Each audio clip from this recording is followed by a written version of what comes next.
जम्मू कश्मीर से धारा 370 हटाने के बाद अब मोदी सरकार ने पूरे देश में सीएए कानून लगाने का ऐतिहासिक फैसला किया है, जिस पर बात करने के लिए इस वक्त हमारे साथ योगी सरकार के मंत्री जेपीएस राठौड़ साहब मौजूद हैं। उनसे हम बात करेंगे। सर, एक बड़ा फैसला हुआ, इसे किस तरह देखते हैं, कितना असर पड़ेगा?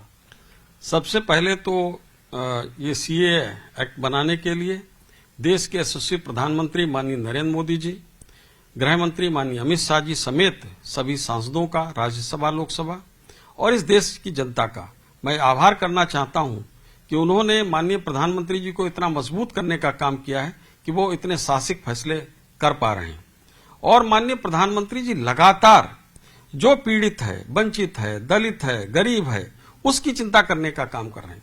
इस पूर्व की सरकारों में प्रधानमंत्री देश के होते थे, वो कहते थे इस देश के संसाधनों पर पहला हक मुसलमानों का है। क्या ऐसा उनको बोलना चाहिए?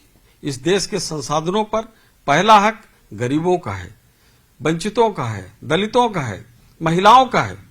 और जो लोग आके विदेशों से और यहां पर उनके हक को छीनने का काम करते हैं और उसको ठीक करते हुए माननीय प्रधानमंत्री जी ने ऐसे शरणार्थी जो 31 दिसंबर 2014 से पहले यहां पर आए और वो पीड़ित थे, वहां पर उनको उनके अधिकारों का दमन किया गया।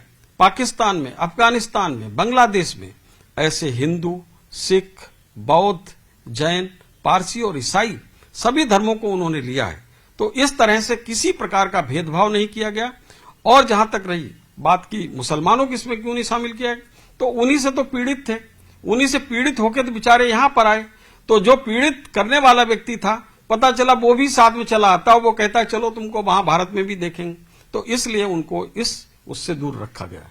लेकिन सर, इस कानून के बाद विपक्ष जो है वो भारतीय जनता पार्टी पर, मोदी सरकार पर धार्मिक भावना के आधार पर भेदभाव करने का आरोप लगा रहा है। वो कह रहे हैं कि सरकार पूरी तरह से विफल रही, इसलिए इस तरह के कानून लाए गए।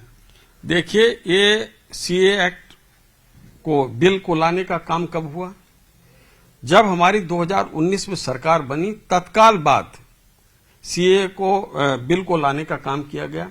उस पर पूरी व्यापक चर्चा लोकसभा में हुई, राज्यसभा हुई, पूरा विमर्श इस देश में चला और सबकी सहमति के बाद ही यहां पर ये कानून बनने का काम हुआ। और लगभग 4.5 साल चर्चा के बाद आज ये कानून का अमली जामा बनकर हमारे लोगों के ऊपर लागू होने का काम हुआ है और संविधान में इसको अपना स्थान मिला है। इसके लिए देश की राष्ट्रपति महामहिम द्रौपदी मुर्मू को भी मैं आभार व्यक्त करना चाहता हूं कि उन्होंने बिना समय गवाए सही समय पर ये कानून बनाकर इस देश की जनता को दिया है।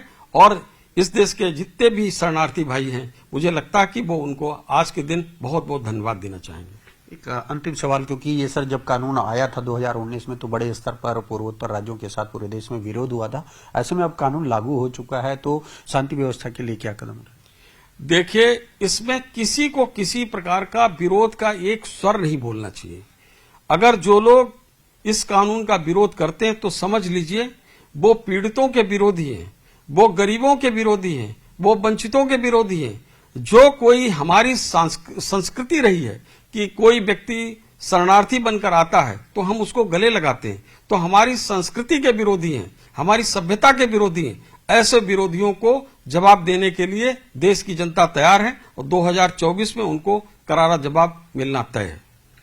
तो जैसा कि आपने सुना, ये थे योगी सरकार के मंत्री जेपीएस राठौड़, जिनका कहना है कि भले ही इस कानून का विरोध किया जा रहा हो, लेकिन हकीकत यही है कि जो भारतीय संस्कृति रही है कि शरणार्थी को शरण देने का, वो काम आज मोदी सरकार ने किया है। और ऐसे में उत्तर प्रदेश में न सिर्फ बल्कि सभी जगह पर शांति व्यवस्था कायम रहे, इसके लिए भी पुख्ता कदम उठाए गए हैं। कैमरामैन उपेंद्र यादव के साथ राजीव प्रताप सिंह, न्यूज 18 लखनऊ।